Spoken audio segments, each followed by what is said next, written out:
But that is why I say, remember, there is a war against the American value system. Now, let me tell you a trick, so to speak. I debate the left pretty well, and I do it for a living, and I do it on a daily basis. And I want you to know what I had to learn in order to do it well. I never, ever attack their motives. I assume that the people that I differ with love their kids as much as I love my kids, and they are as wonderful neighbors as I think that I am to my neighbors. We cannot be like they are. They think that whom they differ with are bad. We think those we differ with are foolish. There's a big difference between bad and foolish. The foolish may end up doing bad, and I believe that they will, and that they have, and that they are. But that doesn't mean that they wake up, as they think we do, racist, homophobic, xenophobic, and all the other terms that they call you on a regular basis. You can't debate them if you think they wake up wanting to hurt America. They don't. They really believe that they are helping America. I was at Invesco Stadium in Denver with 80,000 other people when Barack Obama accepted his party's nomination. I wasn't sitting among bad people. I was sitting among, in my opinion, utterly mistaken people. But these were my fellow Americans who are in deep error but are not bad. And a lot of them had an American flag in their hand, and if you think it was for the cameras, did you see how many American flags there were in the hands of people on the night he accepted, gave his victory speech, Barack Obama? That wasn't to win a nomination or an election. They already won it. You can't win if you believe that the people you're debating are bad. That's why they don't win debates with us. That's why they don't debate us. They don't debate us because they dismiss our humanity. You know that. By the way, I had an experience that was fascinating.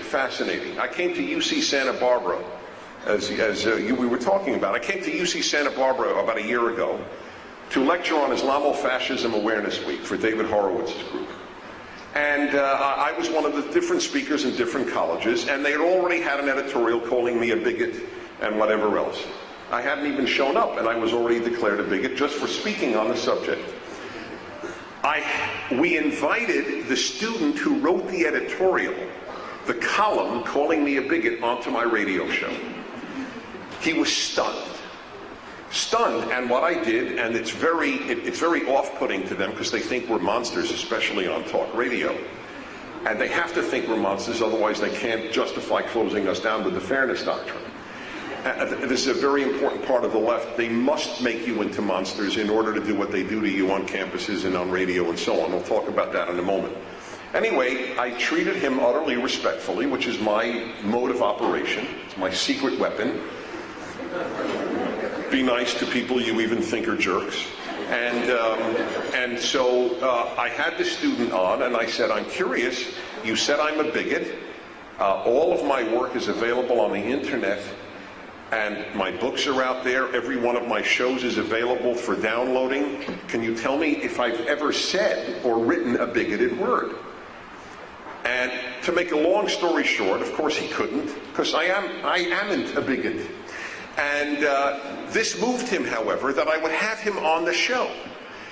See, they're so used to calling us names that they don't have to debate. So I said, hey, come on, let's talk. He came to my speech, and the next week he wrote his column, I Apologize to Dennis Prager, which is to his great credit, by the way.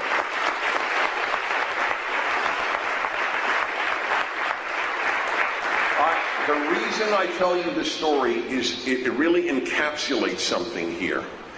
They have to believe we are diabolic in order to prevail. They will not prevail in debate. They will not, they cannot. And I'll tell you one of the reasons that they cannot. And my debates are on YouTube, and you can watch me debate Air America talk show hosts. Watch it, just watch it. You tell me if you think it's even close, the debate.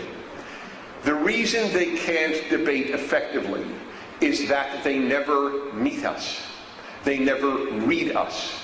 They never listen to us.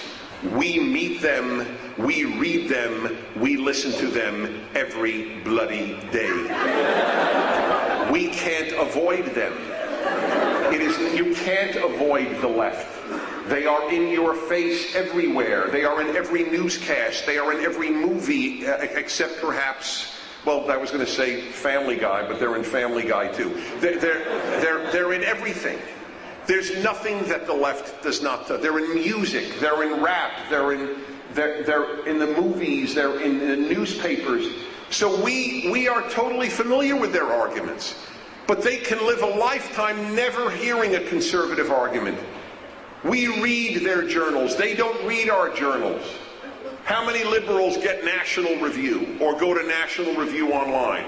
I go to their websites. I'm sure you do too. But they don't come to ours. So they make up a world. And they live in bubbles. They do. It's very important to know this. They live in bubbles in Manhattan, in San Francisco, in parts of Los Angeles, in Madison, Wisconsin, and the biggest bubble of all is the university. The university is the ultimate intellectual bubble where foreign ideas are not permitted in, lest they upset the faculty. Harvard got rid of its president because he suggested that men and women might have different brains. There is only one place in the Western world where people still deny that men and women are basically different. The university. It is the only place. My grandmother, who never went to high school, knew more about male-female differences than the average professor of any liberal arts subject at a typical university.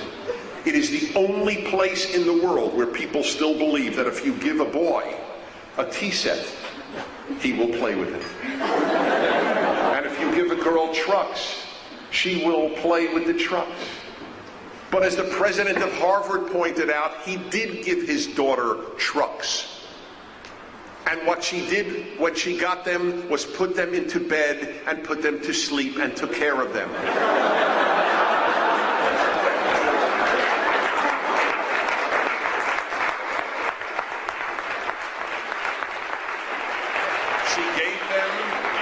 She gave them names. You know what boys do with trucks? They smash them. That's what we don't give them names. We just break them. And then we get more trucks.